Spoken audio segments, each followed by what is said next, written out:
Thank you. Oh, who am I?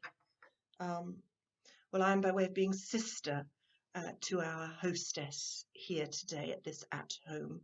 I, like yourself, am a visitor.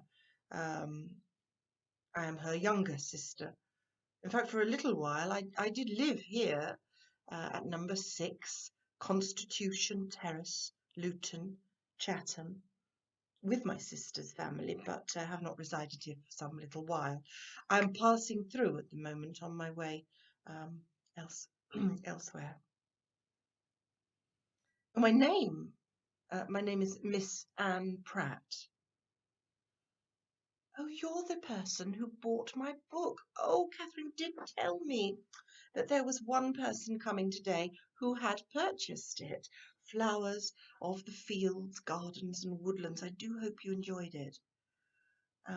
It has been my consolation and my love to draw those pictures of flowers, um, and it seems to have gone down rather well. Since that volume was first published in 1838, 10 years ago, it has been republished 3 times.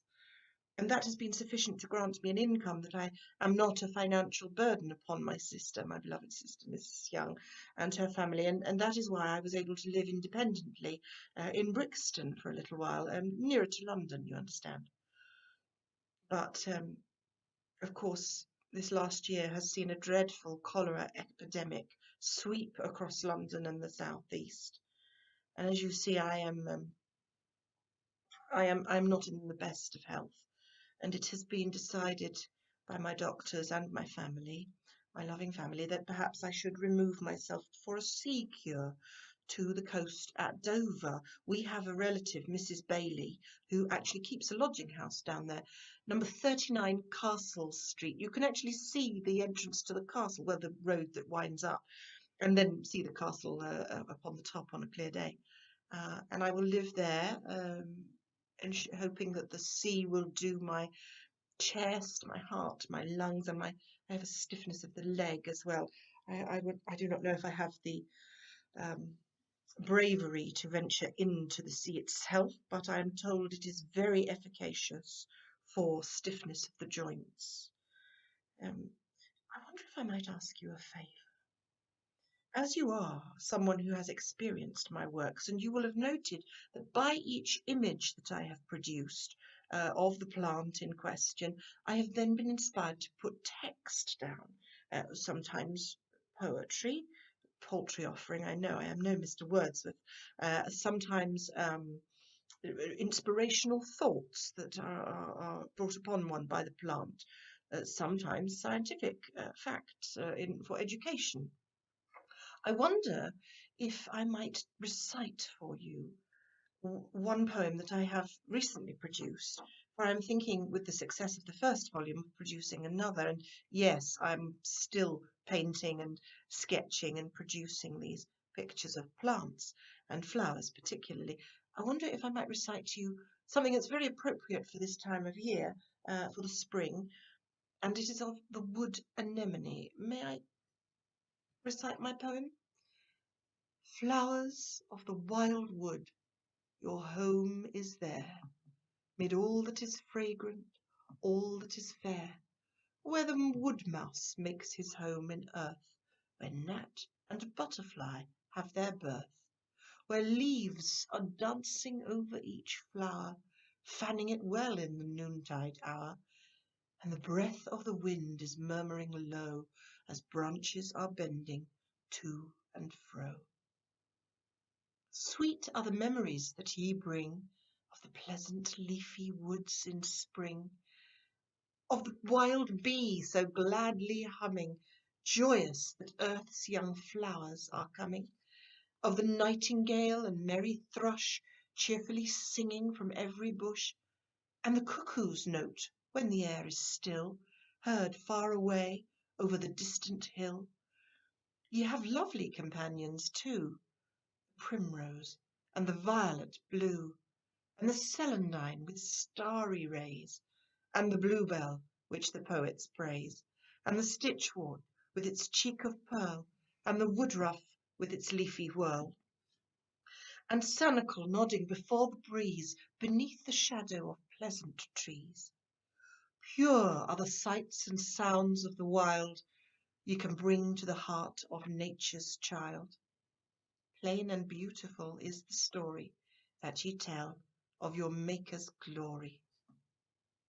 Useful the lesson that ye bear, that fragile is all, however fair, while ye teach that time is on his wing as ye open the blossoms of every spring. Thank you for indulging me. I would be interested to know your comments. Perhaps you could write to me. You will need to write not to Brixton no more. As I say, I'm removing to Dover very shortly.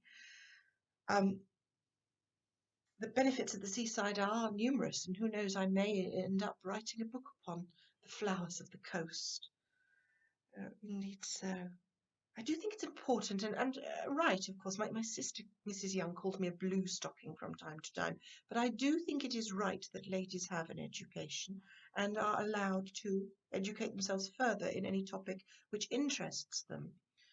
I think partly it was my own education as a child, of course, that led me to an interest and a talent, what little talent I have in sketching. We were educated by Mrs. Roffey at Eastgate House in Rochester. I don't know if you know it.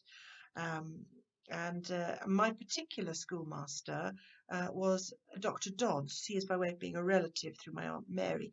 And Dr. Dodds realised that I was somewhat fragile with my chest being weak and my stiffness of the knee. I could not gambol in the fields with my playfellows when that time came.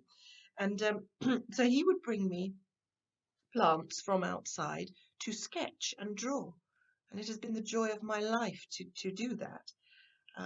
That is where I gained the love of doing such. And I am only happy that it has led to some small income. 3 editions over 10 years. I mean, that is rather a success. And that is why I have hopes that I shall produce a new tome. My father, of course, was a simple grocer, but it's a curious thing that I have noted that gentlemen who are in the habit of selling greens of any sort and natural comestibles. My father's shop, of course, was at number 272 in Chatham High Street. Robert Pratt, still see the sign. But he is, of course, no longer with us. But there is a Mr. Brain who is still a greengrocer in the street. And you know, he too has an interest in the natural world. Why, I believe Mr. Brain is one of the founding members of the Rochester Natural History Society. And were it not for the barrier of my sex, I would be very happy to join the gentlemen in their floral and fauna endeavours and pursuits, but I fear they would not welcome and embrace a lady, unmarried as I am, amongst their number. So I must stay isolated for my health and withdrawn, as I am not a hardy creature. Curious thing, though, of course, one of the reasons that I'm removing to the coast is not to only take the sea cure, but to take it now. There has been over the last 12 months, of course, of this year, 1848, the most dreadful cholera epidemic sweeping across London and the southeast, and I believe further afield through the whole country. Poor England.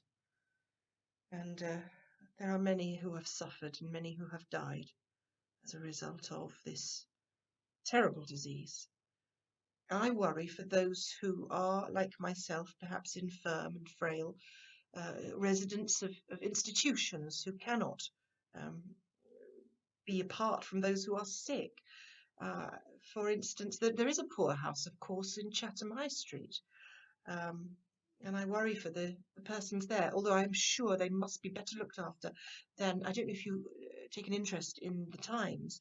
There was an article in the Times only the other day about a poorhouse in Ireland. Now, Ireland, of course, has been ravaged over the last 2 or 3 years by the most awful famine. Many, many families dying and starving needlessly, in my opinion. But that is my own political view. But I heard in the Times that there was a poorhouse in a place called Ballinrobe, I know not the geography of Ireland, so I do not know which part that is in. Perhaps you may enlighten me. And 45 residents died at a stroke due to famine-related conditions. That is a very high proportion, I'm told, of those inhabitants within, and worthy of note, and so it made its way into the Times newspaper. One worries for them, one worries for and feels most compassionate for those who must care for them at these times. And we must, of course, all ensure we are isolated, and those of us who are fragile anyway are used to it and are used to living a small life in a confined space. And that is what I am doing. And so my drawing, I hope you will join me, I'm sure every lady is doing it now, to try drawing the natural world is a happy and pleasant pastime that removes one from one's isolated state for but a moment. I'm actually thinking, I can barely say it, I'm thinking of sending a copy of my new volume, Flowers of the Year, to Her Majesty Queen Victoria. I wonder, what do you think of that? Do you think she might grace me with her patronage? I do not wish to be overly mercantile, but it would help it to sell.